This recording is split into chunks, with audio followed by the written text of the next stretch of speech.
Good afternoon. My name is Paul Wax. I'm the Executive Director of the American College of Medical Toxicology, and I'd like to welcome you all to our webinar series entitled The Medical and Public Health Considerations of COVID-19. Today's webinar is a collaboration between ACMT and the Pediatric Environmental Health Specialty Unit Program, and it's part of a special mini-series on safer disinfectant use in COVID-19. Today's presentation is going to be on navigating the landscape of COVID-19 transmission and exposure reduction. Next slide, please. This presentation was supported by the American Academy of Pediatrics and funded in part by a cooperative agreement with the Centers for Disease Control and Prevention and the Agency for Toxic Substances and Disease Registry. The U.S. Environmental Protection Agency supports the PACEUs by providing partial funding to the CDC ATSDR through the interagency agreement. The findings and conclusions on this presentation have not been formally disseminated by CDC, ATSDR, or EPA and should not be construed to represent any agency determination or policy. Use of trade names that may be mentioned is for identification only and does not imply endorsement by the CDC, ATSDR, or EPA. Next slide. I'd like to thank our webinar series partners. There's some chagrin today because this is our final webinar in a webinar series that we initially started in March of 2020 and have delivered over 50 webinars, including this special disinfectant webinar series. And our partners have been very supportive of this endeavor since the beginning and disseminating the information about the webinars, proposing topics and speakers and collaborating with us worldwide. And it's many thanks to our partners for the success of this webinar series. Next slide. Our webinars are recorded and put up on the website. You can access these webinars at acmt.net and /safer disinfectant use webinars, as well as through the PACEU webinar website, paceu.net. Next slide. Each of these webinars is accompanied by a series of FAQs which we develop, which will be posted on the website shortly after the webinar.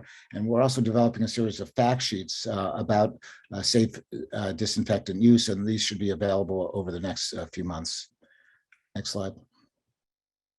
There will also be a Q&A at the end of the webinar. Please put your questions into the Q&A box, and we'll try to get to as many questions as possible. We often run a few minutes after the hour, so we'll try to get to as many of your questions as possible. Next slide. I'd like to thank my co-moderator, Dr. Ziad Kazi. Dr. Kazi is the Secretary Treasurer of ACMT and the past president of the Middle Eastern and North African Clinical Toxicology Association, and is a professor in the Department of Emergency Medicine at Emory. Next slide.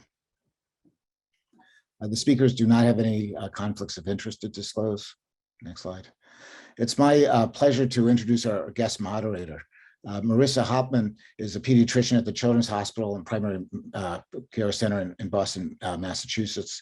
She's the Associate Director of the Boston Children's Hospital Pediatric Environmental Health Center and the Assistant Director of the Region 1 North New England Pediatric Environmental Health Specialty Unit at Boston Children's Hospital, and is an instructor at Pediatrics at Harvard.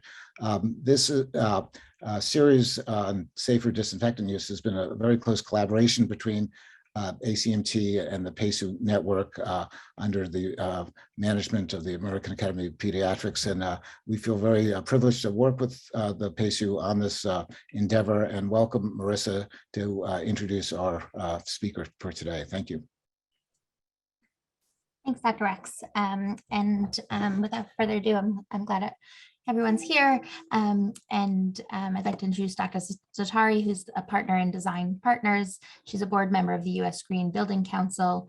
She's a course instructor for the American Society of Heating, Refrigerating, and Air Conditioning Engineers, or ASHRAE, and she's a member of the ASHRAE Epidemic Task Force. And so without further ado, I'd like to introduce Dr. Zaatari to take us through this presentation.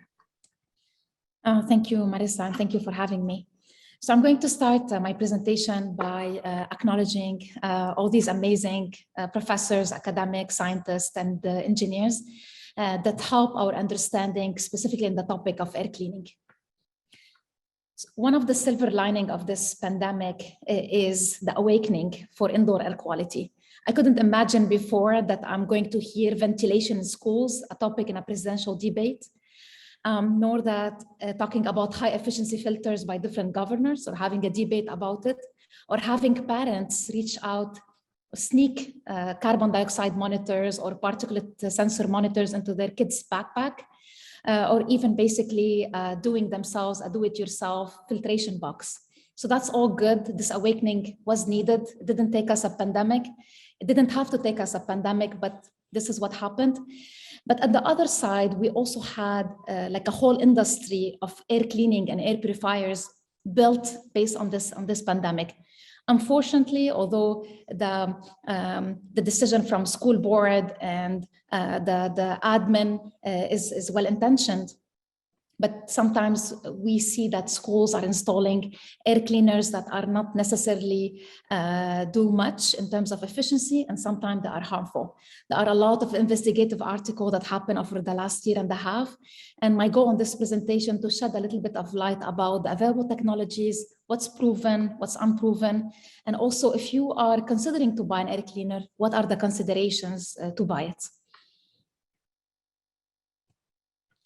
The goals of my talk is first to highlight a summary of the modes of transmission of the SARS-CoV-2. How can we quantify the impact of different air cleaning strategies?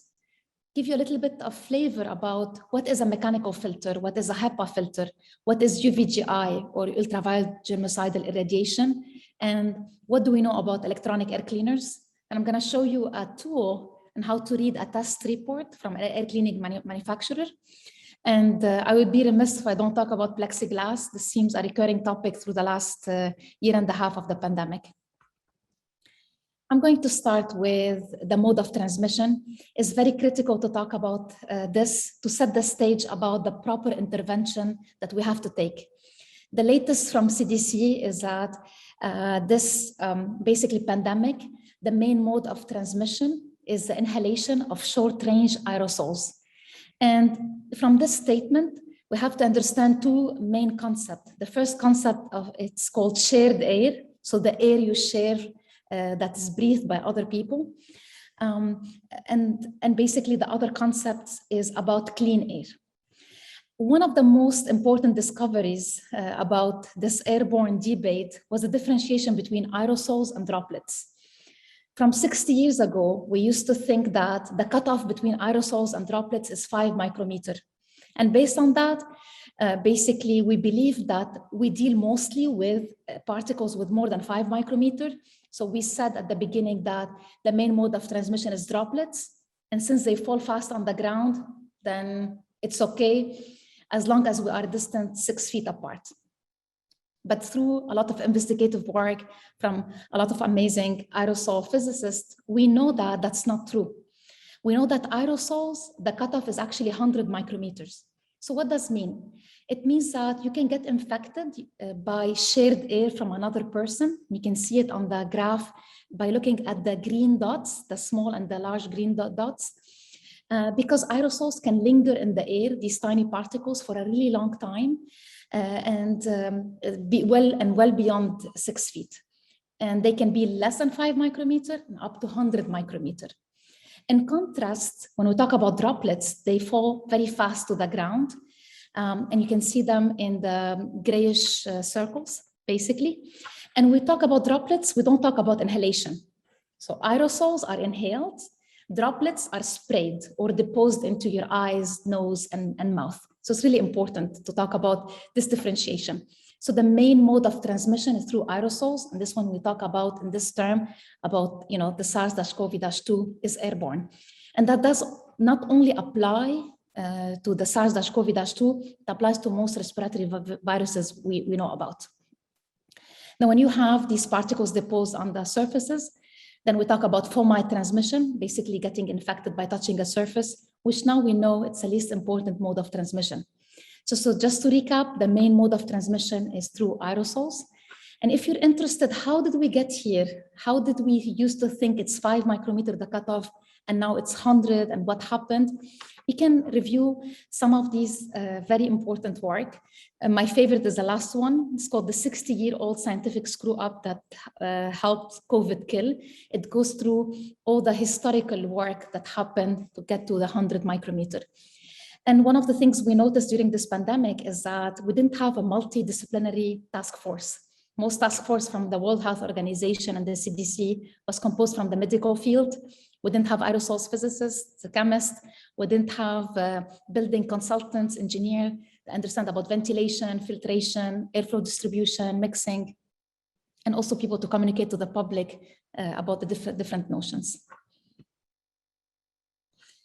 Now, before I talk about basically the different air cleaning strategy, I want to talk to you about this 5 stages of grief. And this is from the lens of an engineer. So you can take it and apply it into your different field. And unfortunately, so we're going to go from denial to acceptance, but not everyone is in acceptance. Specifically, when I talk about the schools, different schools are in different places in this graph, in different industries. So at the beginning, there was a lot of minimization of the virus. Oh, it's like the flu, or it's not happening, or it's nothing, or it's done to control us, control the world. And also there is a very heated debate, sometimes still ongoing, whether the virus is airborne or not, or what we're dealing with. And then after that, we had a lot of anger because of the confusion from the public health guidance.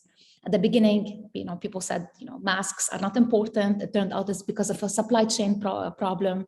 And then the whole confusion between aerosols and droplets. And then there's a confusion about, should I keep my heating, ventilation, air conditioning system on? Should I put it off? Should I, are restaurant safe, airplane safe, and all the different nuances that goes into that. And it was, for some of them, it was normal because it's a novel virus, and it took us, a lot of studies from the super spreading events, understanding between indoor transmission, outdoor transmission to understand some of the guidance. And then we got into the stage of bargaining. So this is where we saw, again, from an engineering perspective, from building perspective, we saw basically that, oh, I can't apply the guidance because I'm going to waste energy, or my system is not going to handle it very well. So all of this, different excuses somehow.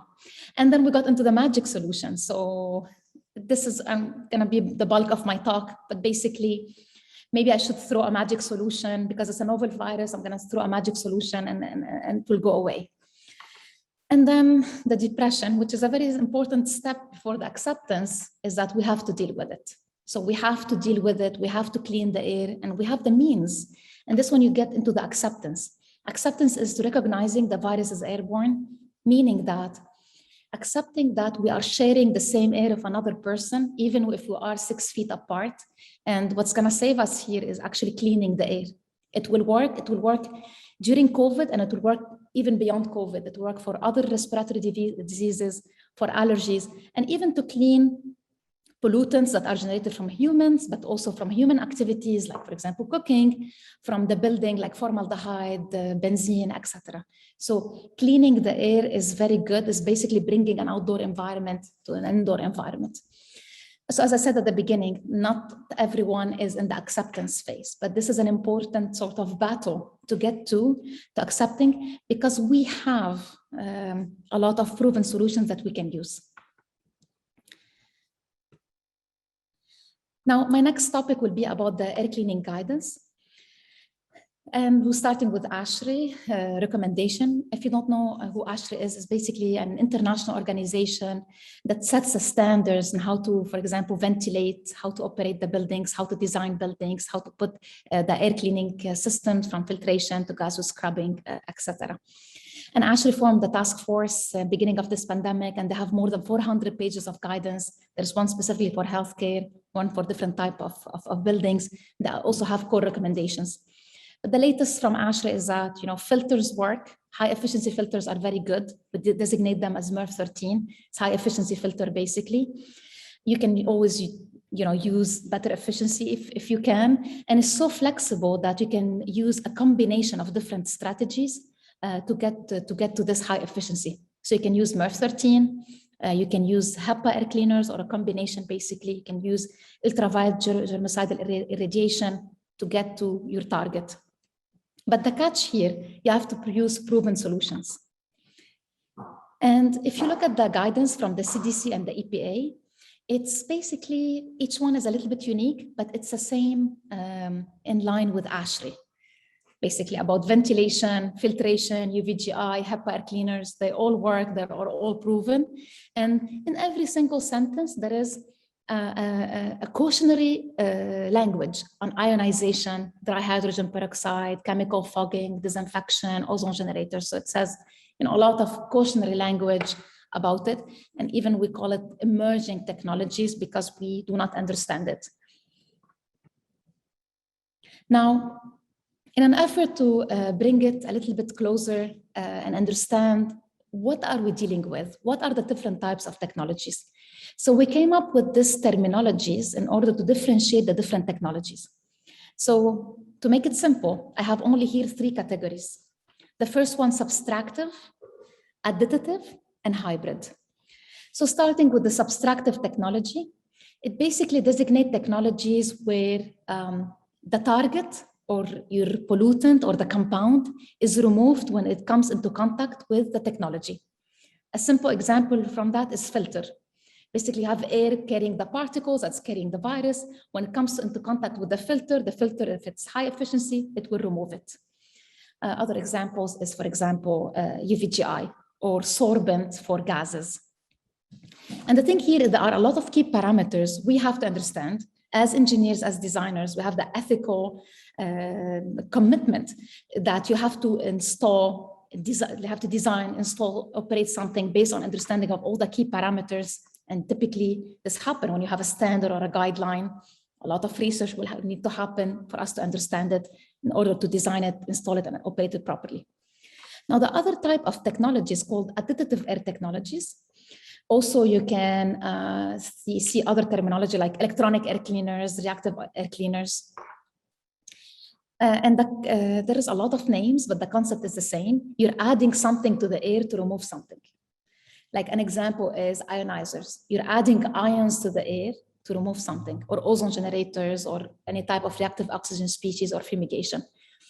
There are a lot of key parameters, and as I will show you later, we do not understand them. So we don't understand if you put an ionizer in your room or in the duct, what is the output of these ions? How many ions do I need to have per square foot, per volume? Is it per people? How is it different between temperature, humidity, velocity? We don't understand these parameters because, as I will show you in the next slide, we don't have a standard or a guideline for that. But these are key parameters to understand before we can design a system. And then last is this systems hybrid, basically where you have a combination between subtractive technologies and additive technologies. This specifically we see in portable air cleaning, where you have multiple, like you can have an ionizers and a particulate filter. This is a combination of these 2 technologies. Now, I put here, and this you can have the slides later, and if you're looking for a standard, you can find it. But basically, for particulate filters, high efficiency filter, low efficiency filter, and HEPA, we have a lot of different standards. We have a lot of different classifications and ratings.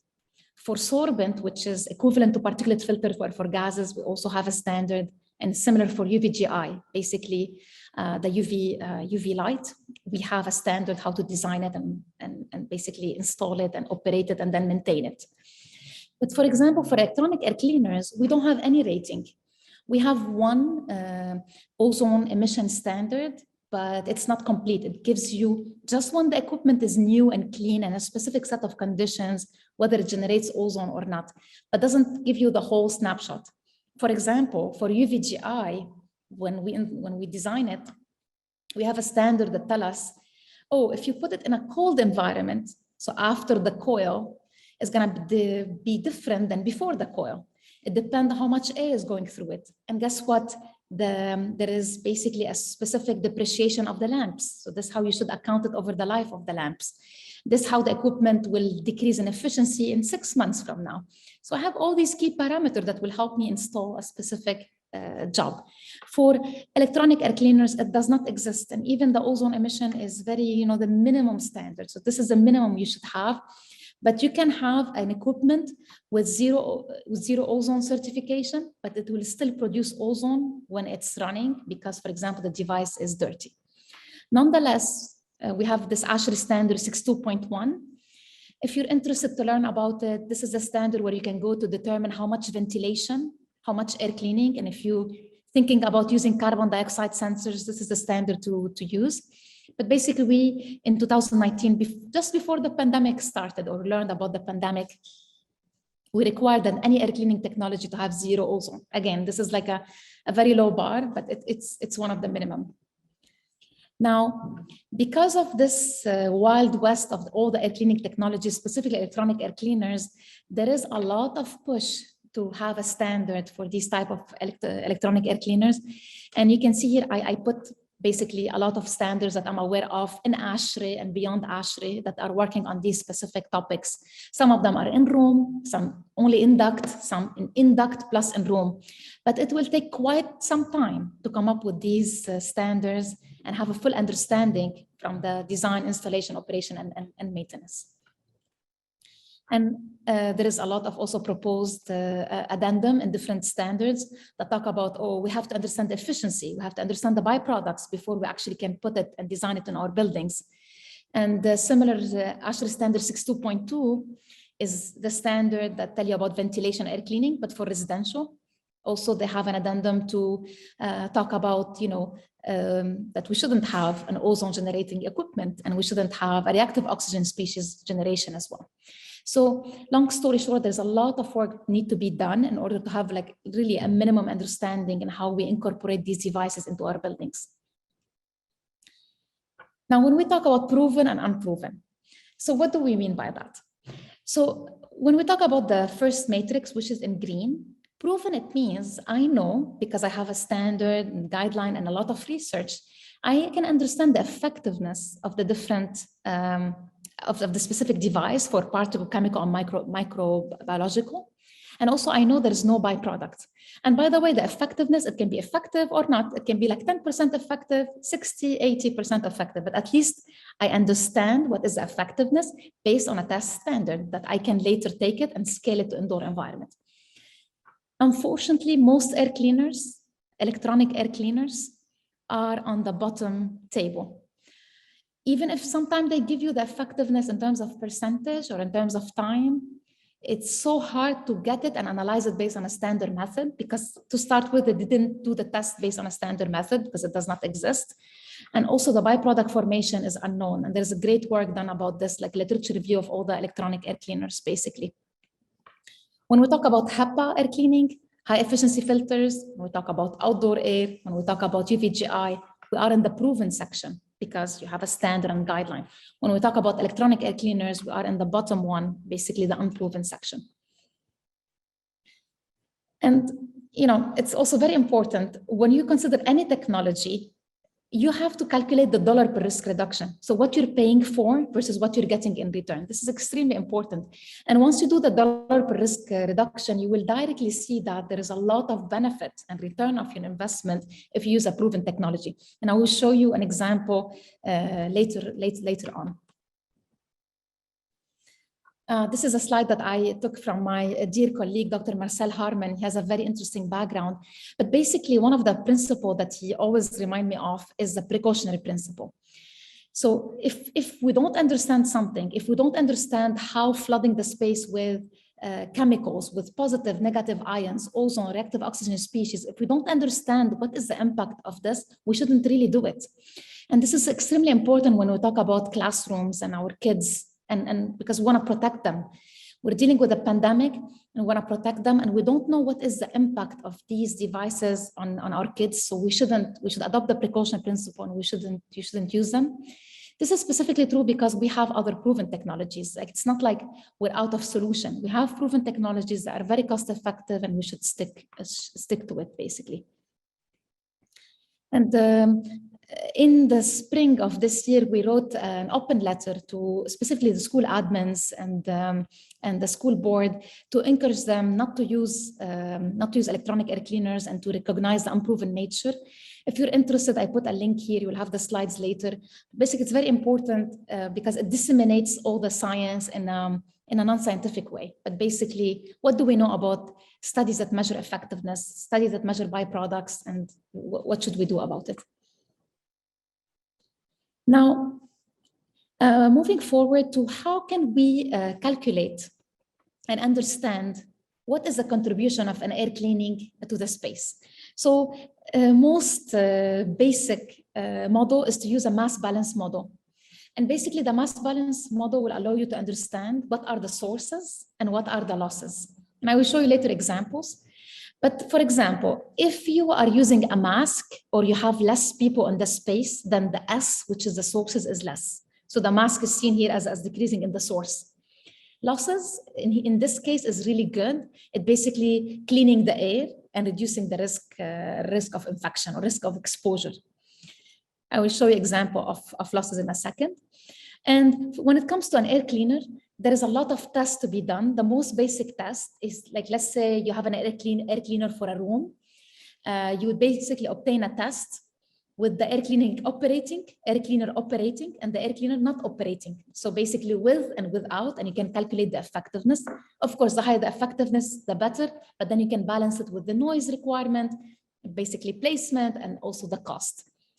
Now going back to the loss layer, so you have sources and losses, and the objective is to have the loss term as high as possible because it leads to lower indoor particle concentration, lower the virus, and reducing the risk of exposure.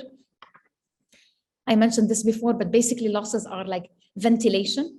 So bringing outdoor air indoors, supposedly outdoor air is free of the virus, and you're bringing indoor to dilute and basically replace the dirty air with clean air.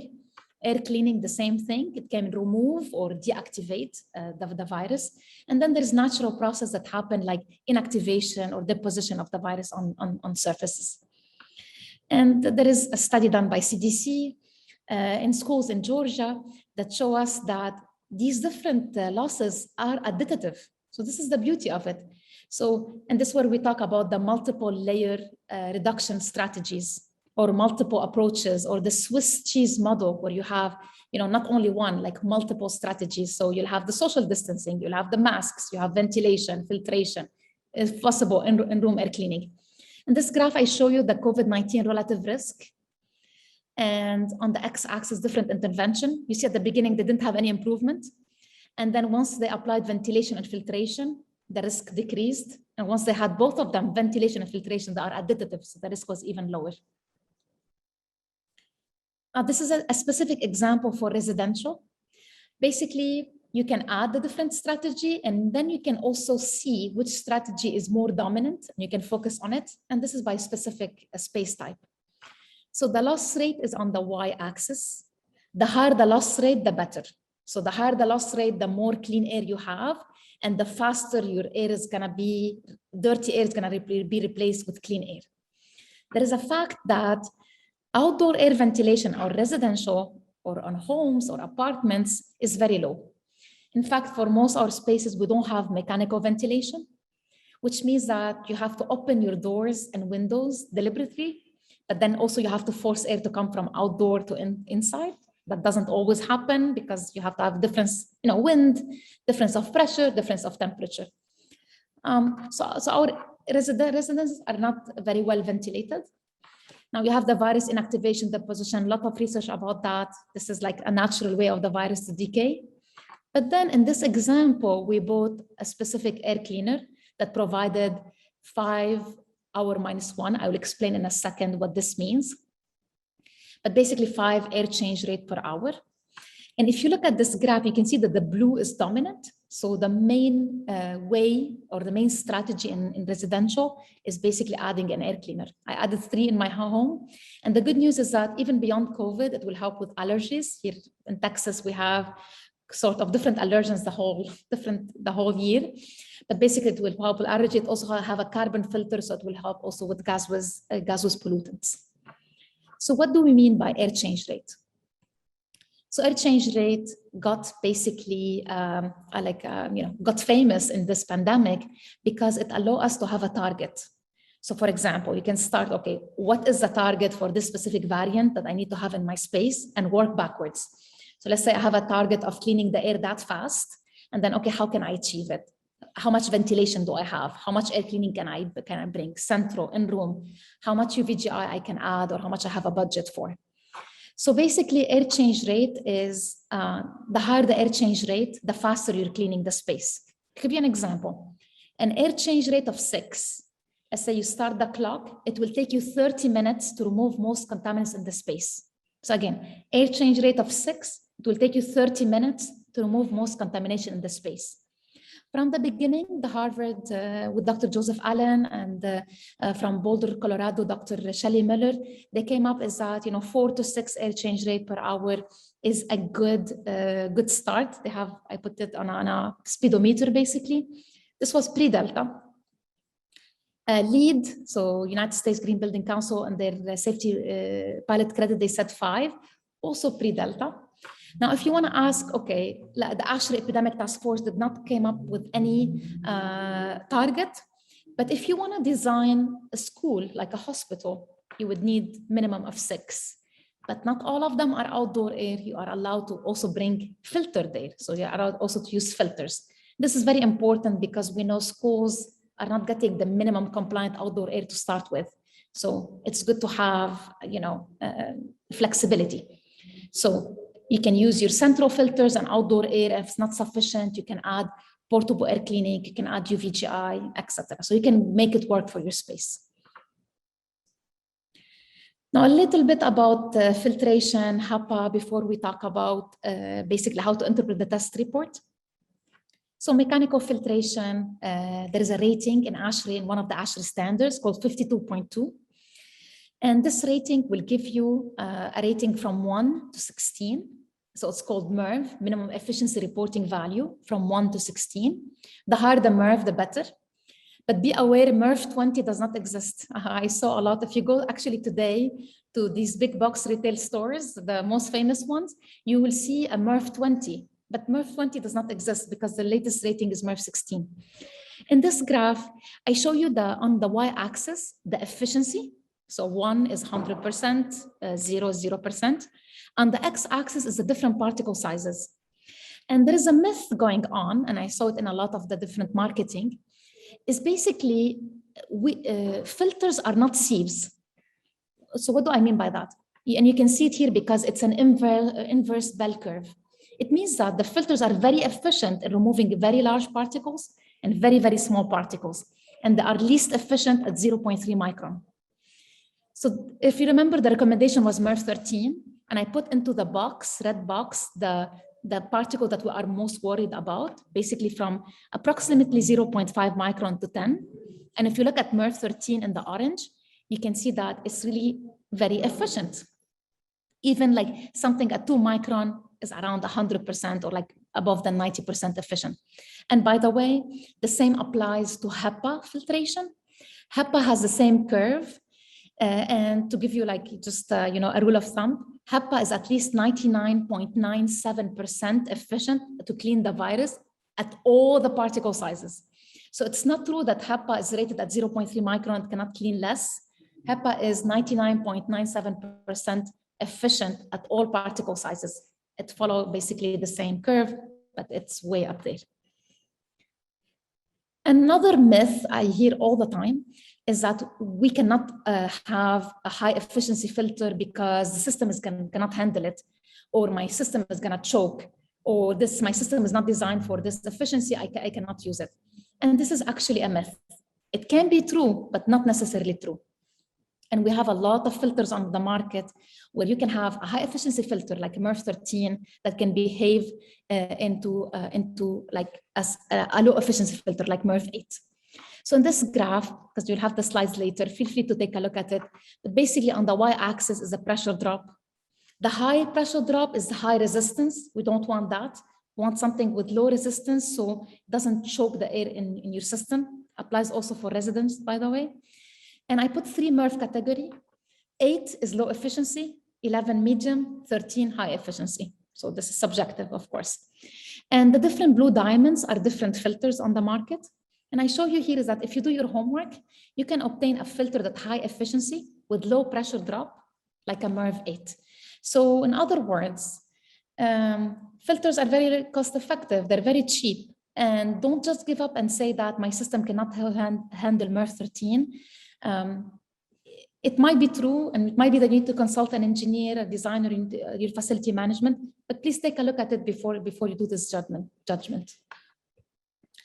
Same idea, but here I have the virus efficiency on the y-axis, pressure drop on the x-axis. Here I show you that in green, MERV13 can be very efficient without necessarily affecting your airflow. The same pressure drop, basically. Now, when it comes to in-room air cleaners, and I call them in-room, not portable, because we have some air cleaner that can be plugged in the wall, some air cleaner that can be installed on the wall itself, and some air cleaner that can be in the ceiling. And I show you here like multiple pictures about that.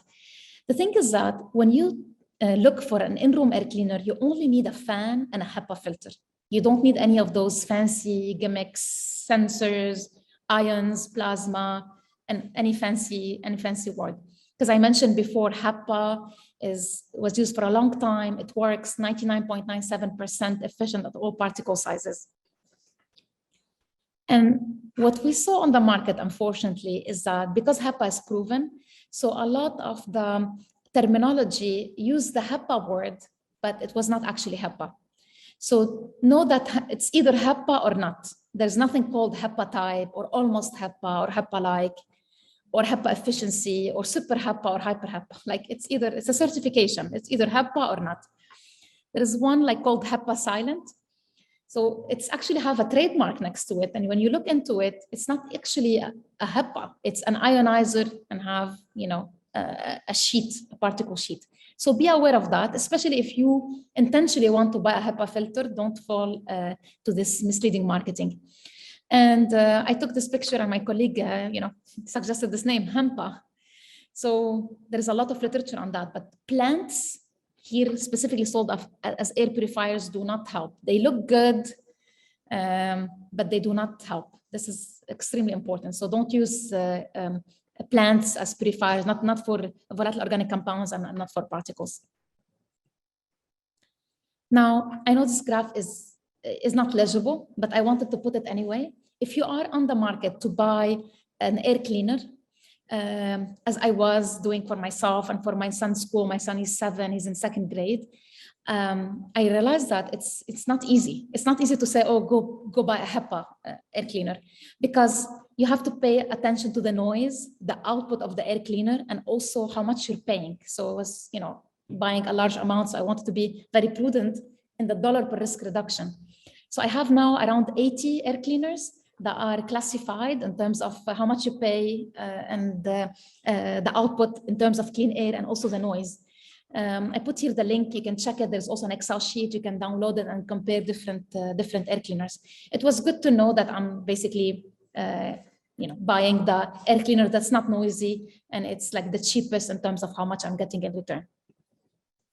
And also, this is really nice. We saw a lot of schools, a lot of parents, even in dentistry. Today I learned that they're doing this do-it-yourself. We call it the Corsi Rosenthal box. Basically, it's a box fan with MERV13 filters. You can do multiple shapes. You can have only 1 filter, 2 filters, and 4 or 5 filters.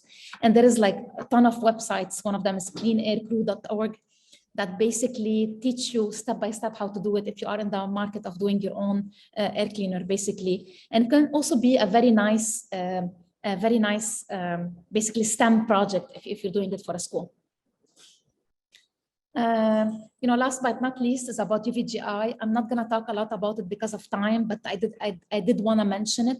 So GUV, which is the new terminology, or ultraviolet germicidal irradiation, can help a lot in terms of air change rate. So actually what you pay for versus what you get in return in terms of air change rate is really good when you consider UVGI, GUV. You can have it in room, or you can have it in duct or after the coil. Usually you will rely heavily on the manufacturer in terms of safety and design and installation. And as I mentioned before, we have, standards to help you to design and interpret it.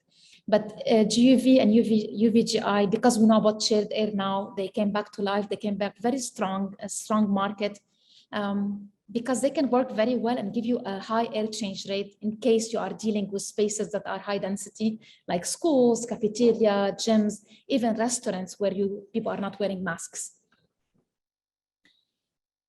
So before I move on to talk about electronic air cleaners, I just wanna talk about this briefly. At the beginning of this pandemic, there was basically a lot of words used to describe how we remove the virus. So it can be, remove, inactivate, purify, disinfect, kill, and all of that. The thing is that my message, and I want you to keep it in mind, is that it doesn't matter what is removal. If it's a proven technology, you can use it and it can be equivalent.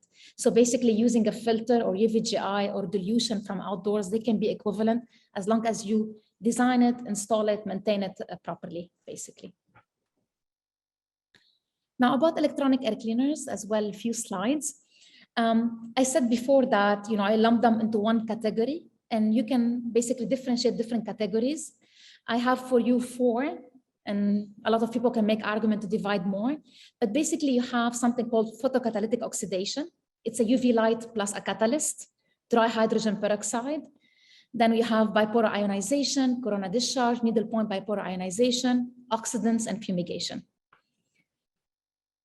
There's a lot of names on the market because even the name is not regulated, but the mechanism is the same. You're adding something to the air to remove something. For example, you're adding reactive oxygen species to react with airborne contaminants and make them larger or make them deposit. And here's 3 facts for you.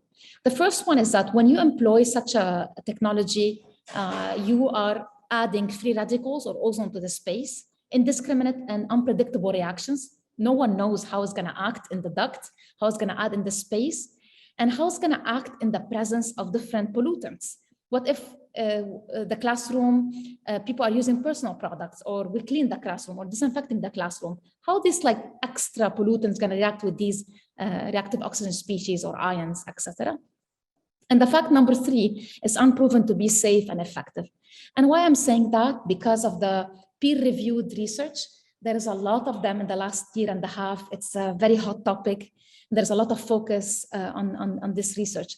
But basically what the peer-reviewed research showed us is that when you take a device and test it in a realistic environment by adjusting for example, ion count, the airflow, the placement, you'll find that the device has negligible effect on particulate matter removal or on the virus. It is extremely important.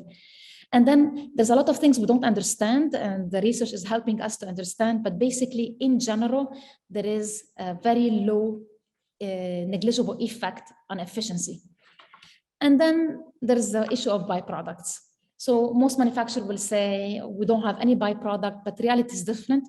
Even if they have a 0 ozone test, when you put it in the field, in a few months, it's going to start producing ozone. And also we have the creation of byproducts like volatile organic compounds and aldehydes.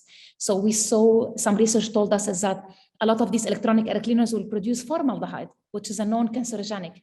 So you might be actually making the air more worse than what you started with.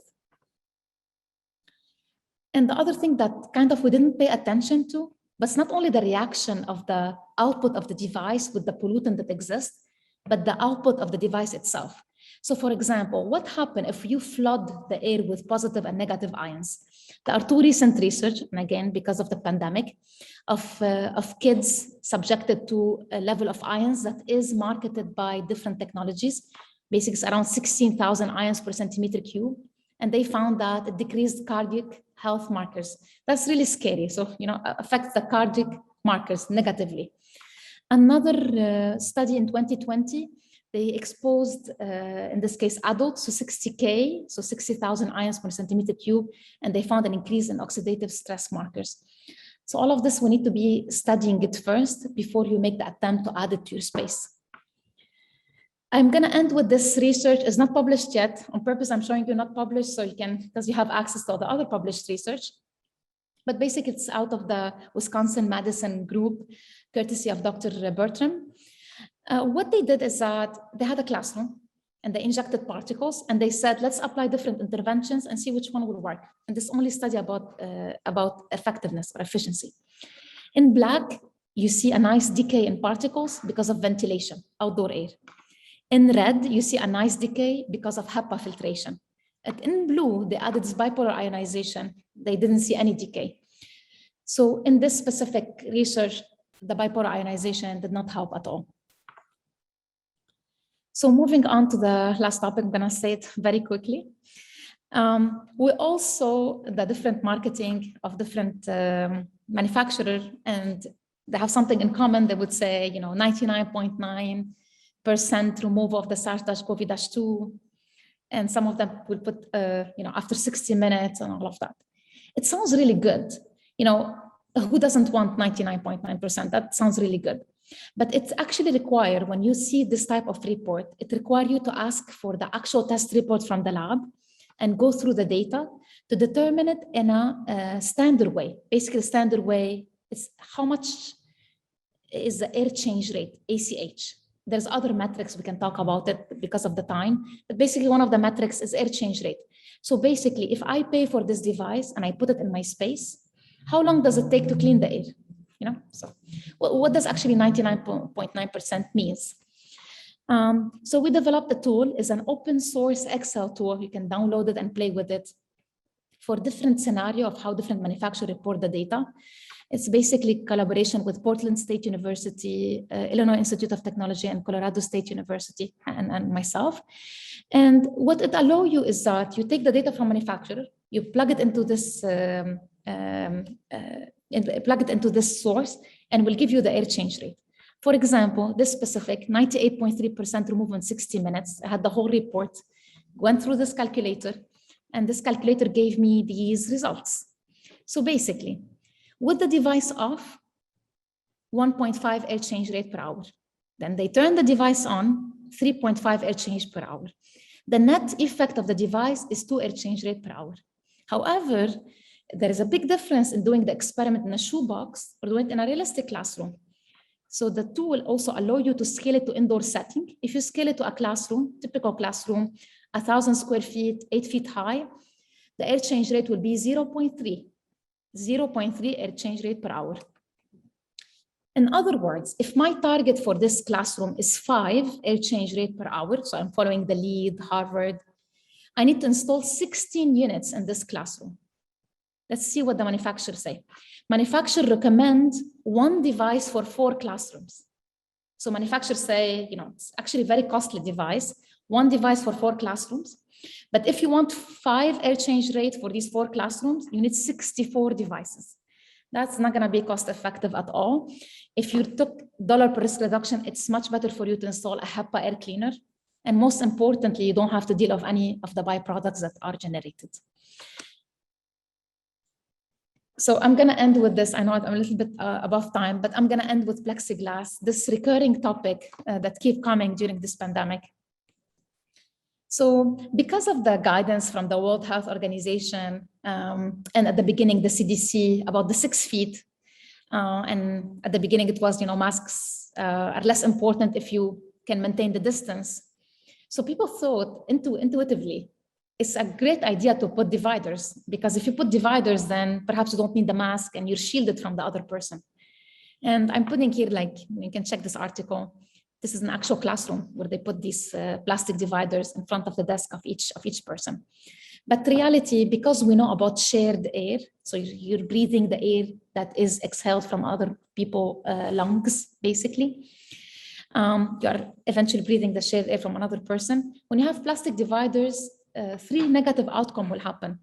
The first one, yes, it can stop the sneeze and the cough, the spitballs. It can stop them because you have the plastic dividers. But unfortunately, eventually the aerosols is gonna get from your desk, spill over maybe to your left, to your right, above the plastic dividers. And what happens, you will end up getting dead zones that it will exacerbate basically the concentration. And from probability perspective, the higher the dose, the higher the probability you get infected, and maybe the higher severe your outcomes will be. And these are based on a lot of studies done even before the pandemic when we talk about cubicles and offices.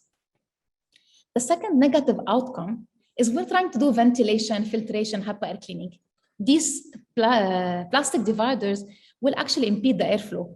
So it's actually, instead of reducing the risk, will increase the risk. And the last one is it will give you a false sense of security.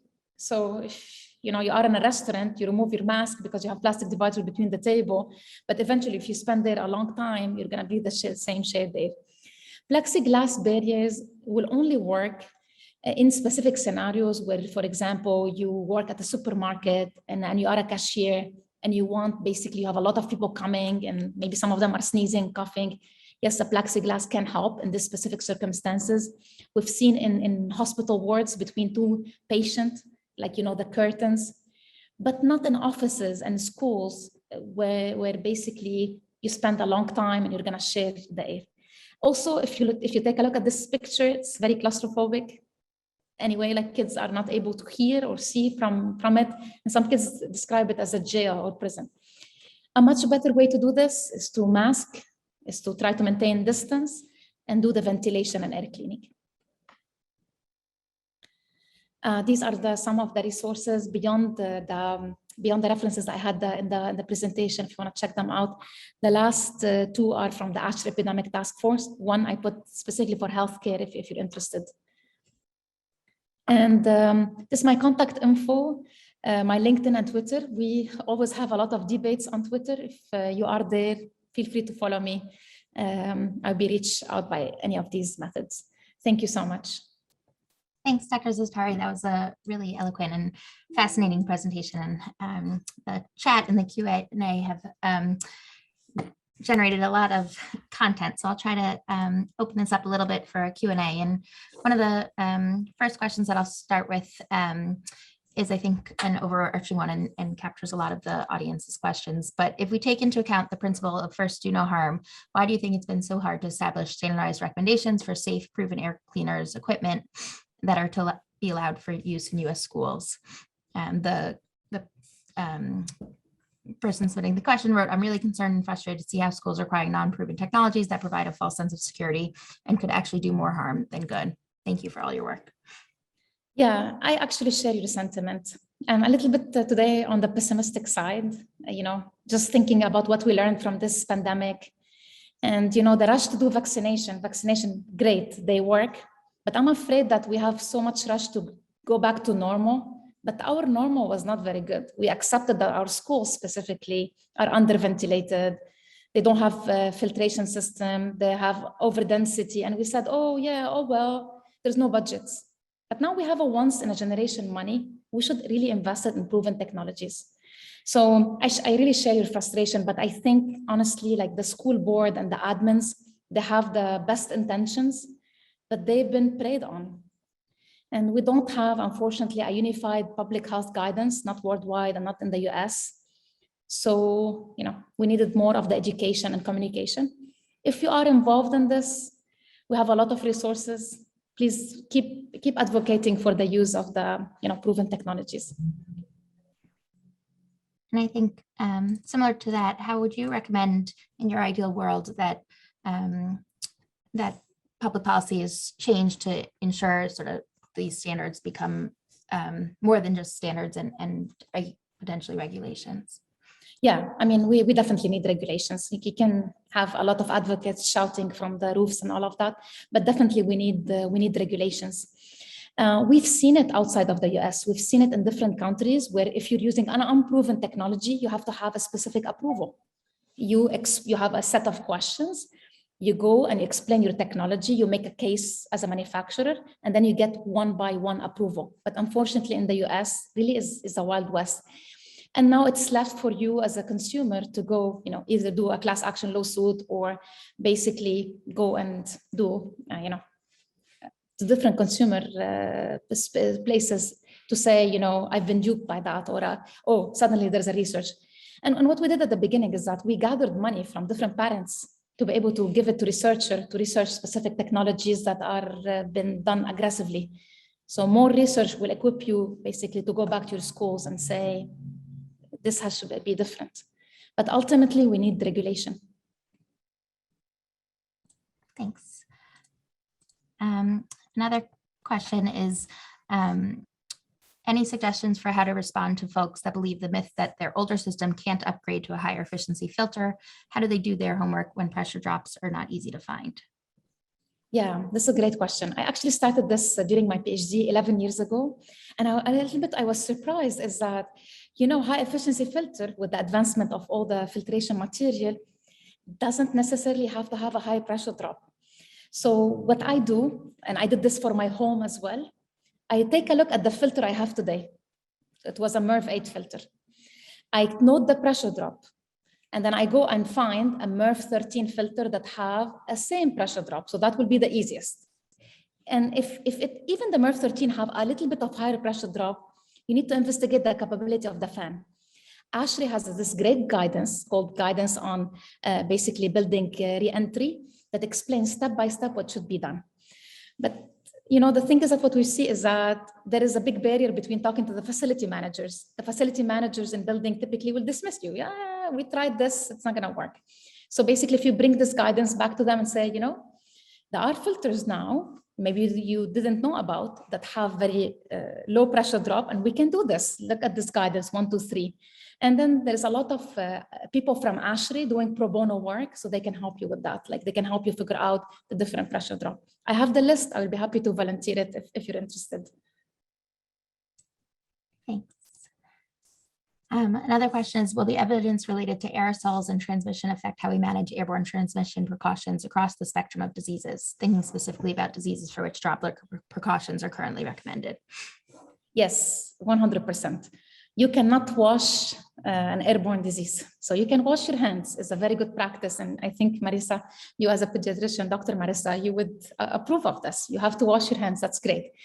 But you can't sit in a dense space and then say, oh, I wash my hands, I'm good, or I'm 6 feet apart, like, this magic cutoff of 6 feet.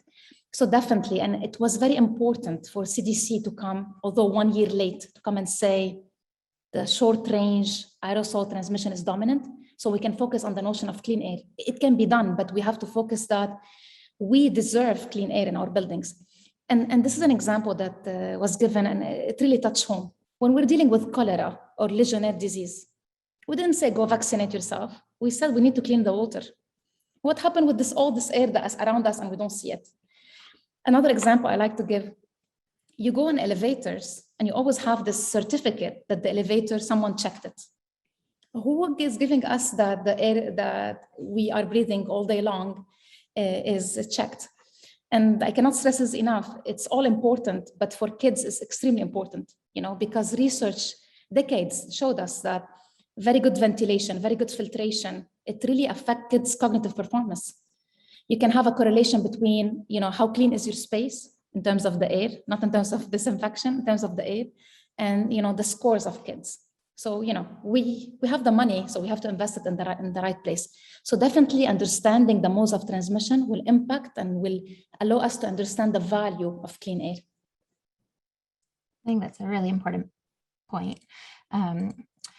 And can you speak to whether there is a benefit of schools more actively monitoring carbon dioxide levels in the schools? You spoke at the beginning around parents sneaking carbon dioxide in children's backpacks, and there was a recent New York Times article referencing this. And just wondering sort of your recommendations for schools and in terms of more actively monitoring carbon dioxide levels. Yeah, monitoring is really important because first, if you feel some sort of power to know the air quality in your kids' school. And also the hope is to monitor carbon dioxide to get information that your space is not well ventilated and maybe take an action or have people take an action about it. I caution you, and we have some guidance published from the USGBC, how to interpret the carbon dioxide data. So it's very important because carbon dioxide will only tell you about ventilation. It will not tell you about filtration, but still very good to monitor and to open this conversation. So for example, let's say they're filtering the air very well, but the carbon dioxide is high. It might be okay, but it's worth a conversation. And also it keeps people, sort of responsible and liable, And be careful when you sneak a carbon dioxide monitor or you send it with your child, where you put it in the backpack. So we don't want the inlet and the outlet to be smushed, You can put it into the section where it has, I forgot what's called in English, but what's called the openings. I don't know what's called, but basically put it in a place where it can actually measure the air and all of that. One question that came in was, in terms of schools, is there a way to put masking and maybe even vaccinations into this equation? Many schools in certain states are not requiring masking and may never require vaccinations, and yet they're investing in all sorts of air cleaners. Yeah. And how do we sort of reconcile these?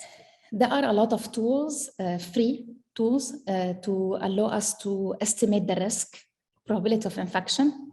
As with everything else, it depends on the inputs. Now we know much better than a year and a half, so you have to get it with caution. The best way to utilize it is basically subjectively, to say, this is a scenario without mask, scenario with mask, how much I would decrease the probability of infection. Mask can definitely be included in the equation because the source will be less. So it can definitely in the equation. Vaccination, no, not to the best of my knowledge, because I personally do not understand the whole extent of it. But mask is a very good idea to have because of the source control and the short range transmission. Thanks.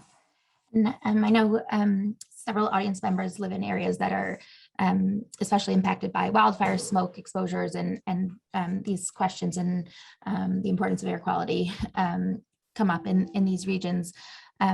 Any advice in terms of how to make buildings as safe as possible for schools and public places in those regions? Yeah, it's a very good question. It's something that we're dealing with, unfortunately, every year. What you want to do is you want to do the source control. In this case, you want to keep the outdoor air polluted outdoors. So I personally use blue tape everywhere. So blue tape is my go-to solution. So when you have a wildfire, you want to make sure that you're not intaking any of the outdoor air inside. And here again, we have air cleaning. So portable air cleaning, HEPA air cleaner will help, basically. It added bonus if it has carbon filter, because then you can take care of the particle contamination and also the gaseous contamination. But definitely keep the outdoor air polluted outside, unless you have a very good way to filter it, which doesn't exist today in residential and in schools that we're talking about. And I apologize, I'm not sure we're going to be able to get to all the questions, but I know ACMT has a FAQ that will hopefully come out after this presentation. We can include many of these answers in that. But another question that came in was, does ASHRAE have an estimate of how many public schools have mechanical air handling systems? And I think this is a sort of bigger picture question, but how can the knowledge gap be closed from those in the agencies that are writing the public health guidance and those on the ground that are trying to implement it, and the feasibility of implementing this guidance? Yeah, so here's the thing. We don't have like a database of which buildings have natural ventilation or mechanical ventilation. So natural ventilation is ventilation by opening windows and doors and having like appropriate flow from outdoor to indoor and then exchange. Mechanical ventilation is where you have a system where you, by force, you get outdoor air via a fan into your indoor space. We don't have a database for that. But what I can tell you is all the buildings, including old schools, should be designed for a minimum outdoor air. Designed. Not necessarily operating, but designed. And what does design mean? If you don't have the minimum outdoor air, you cannot occupy the building. It's really important. So this is the bar we're talking about. So if your question is that, would I expect compliant outdoor air in my building, even if my building is old? The answer is yes. I have this graph tracking the outdoor air requirement in US schools from basically really long time ago. Now, the problem here is that we have a big difference between the design intent of a system and how it's operating now because of the maintenance and deferred budget. So the question now is that really you have to measure and know how much your system delivers outdoor air today. And if it depends on windows and doors, you have to realize this and maybe accept it. You're not going to have enough outdoor air all the year long because of the difference of pressure and temperature and all of that. So it will be prudent to say, okay, how much do I have today? You know, measure it. There's a lot of way to measure it, and then supplement with air cleaning. Another question is there a chance that air purifiers will be used as a way to circumvent the need to provide air exchange through ventilation? Yeah, before I answer this question, someone very nice, she told me about the mesh. So what I was trying to say is that you put your carbon dioxide in the mesh section of the backpack of your kid. Thank you so much.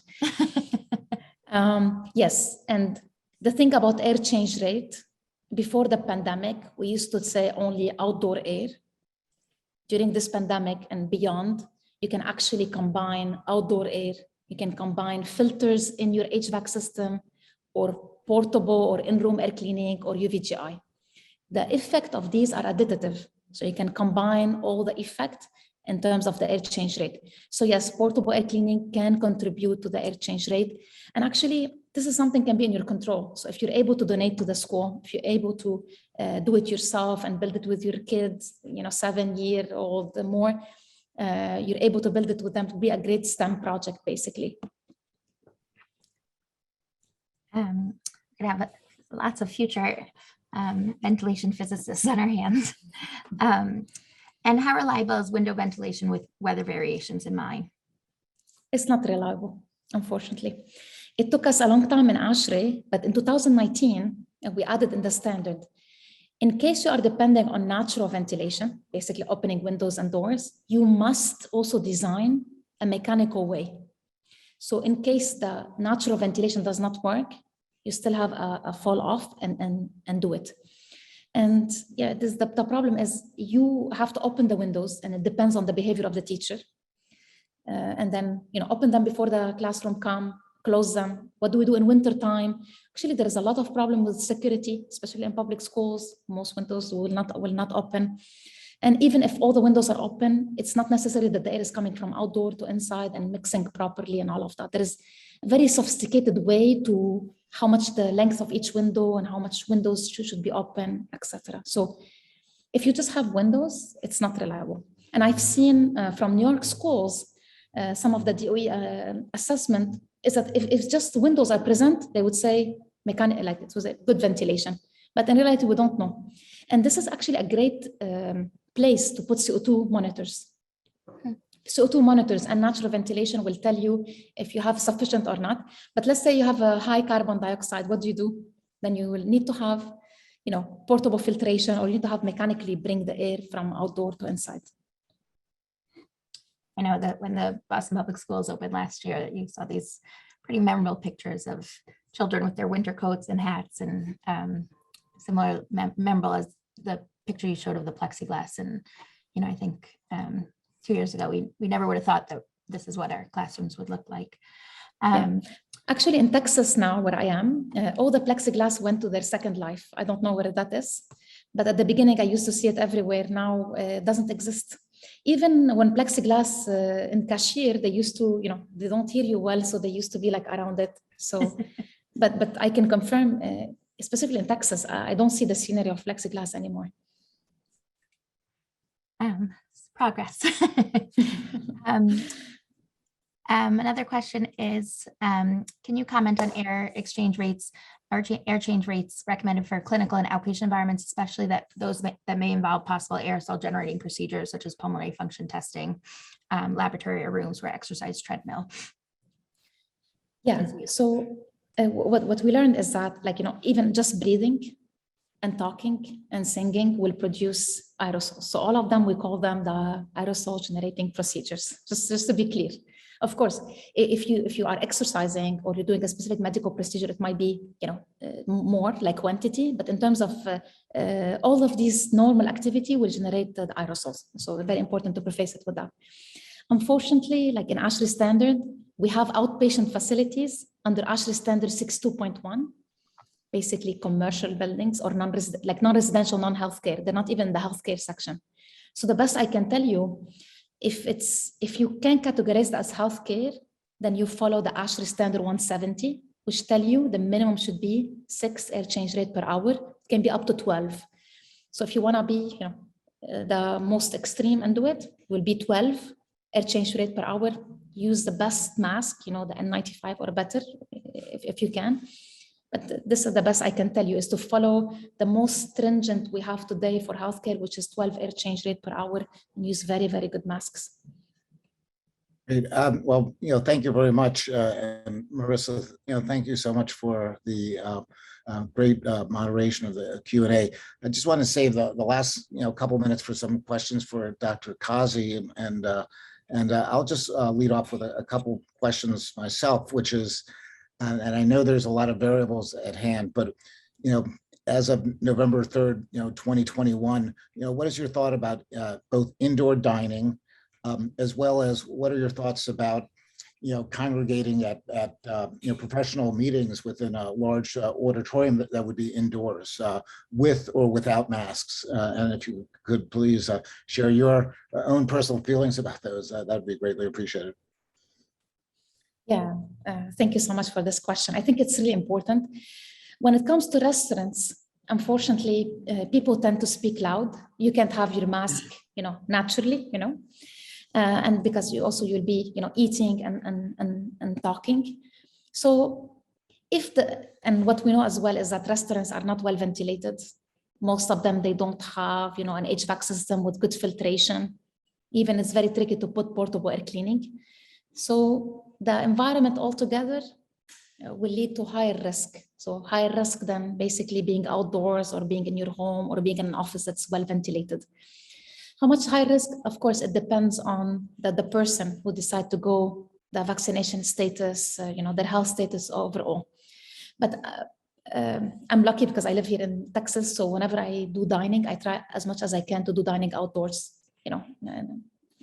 good day, basically. Congregating in conference rooms, we have all the conferences, it would be a great idea to put a mask on, because really as a person, you do not have control of other people's behavior, and you do not have control of the ventilation and filtration of the space.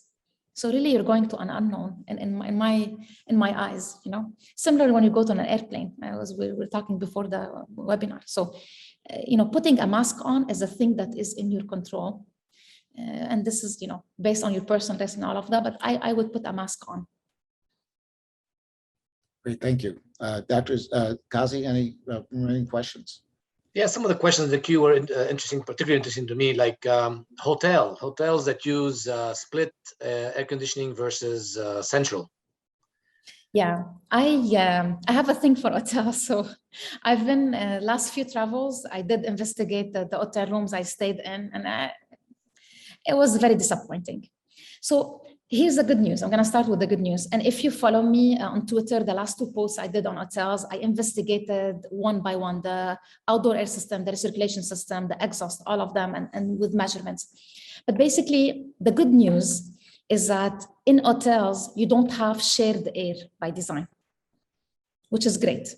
So you will have a system in your hotel, either a fan coil unit or basically a PTAC. Basically, it's a fan and a coil that is placed next to a window. So what it does is that it takes air from inside your room, will condition it, either cool it, heat it, dehumidify it, and put it back into your room. That's it. Now, there are hotels that have outdoor air brought to the room. The hotel have outdoor air brought to the corridor, and somehow it gets into your room. And the hotels have nothing. And I happened to be so lucky. The last 2 hotels I stayed in, I didn't have any windows to open, and I didn't have any outdoor air. And I went to investigate, outdoor air on the premises, in the corridor, in the room, nothing. What happens is that if you don't have outdoor air brought to the room, but you still have an exhaust from the bathroom. So exhaust, it means air is coming from your room to the outdoor. So your room will be negative pressure because you're pulling air from in to out, right? If you have an adjacent room to you, it might be pulling air to adjacent room to you. So unintentionally sharing the air with another person. And if you are unfortunate to have people occupied in the other place.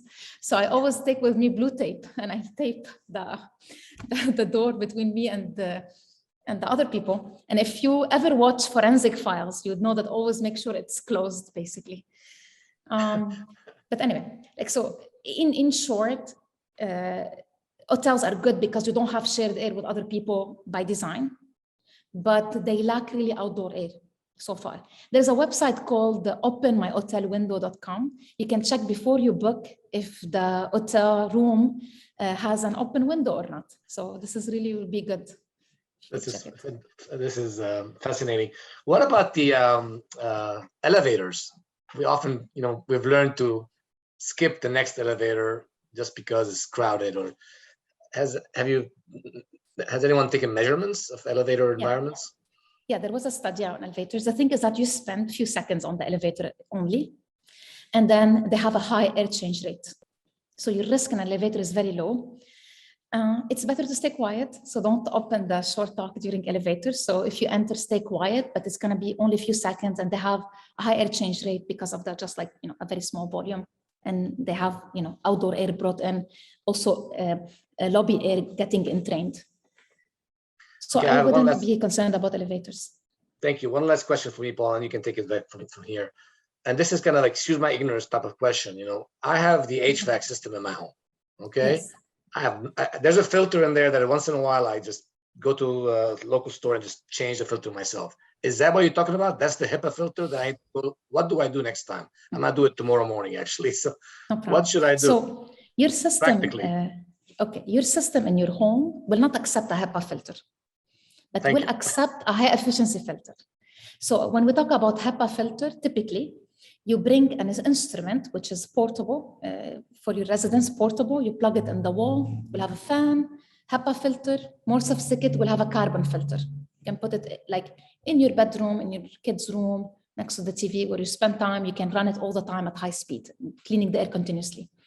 When it comes to the HVAC system, typically there are MERV 6, MERV 7, MERV 8 in your house. So if you open it tomorrow, there is different designation, but one can convert to the other. But typically it's low efficiency. So your job here is to figure out if you can put a high efficiency filter, and it's good for many different reasons, even beyond COVID, for any type of allergy. In general, PM 2.5, the lower, the better. If you have any cooking activities, if you have carpet, it's good, like regardless. So your job here is to figure out if you can buy a high efficiency filter and install it in your system without actually choking the airflow. That's what I was talking about. That's what you were mentioning. Yeah, if you today have MERV 6, can you upgrade to MERV 8? Can you upgrade to MERV 11? Can you upgrade to MERV 13? I did the upgrade. I had to study a little bit through it. And actually, when I put in my home a very deep filter, and actually it helped with the noise, which was amazing. So I used to worry about the noise from my system. I put a very wide HEPA filter, and it was really good. So the other thing you have to pay attention to is that your HVAC system will work based on the thermostat. So let's say it doesn't require any cooling or heating, your HVAC system will be off. Wow. So what you want to do, you want to go and turn your fan only mode to be 100%, basically. It will require more energy, So this is why if you want to put portable HEPA air cleaner in conjunction with this, it would work well. But the filter will not filter your air if air is not going through it. Right. So if you want to do that, you have to put, it maybe a longer schedule or run it all the time, basically. Two quick questions.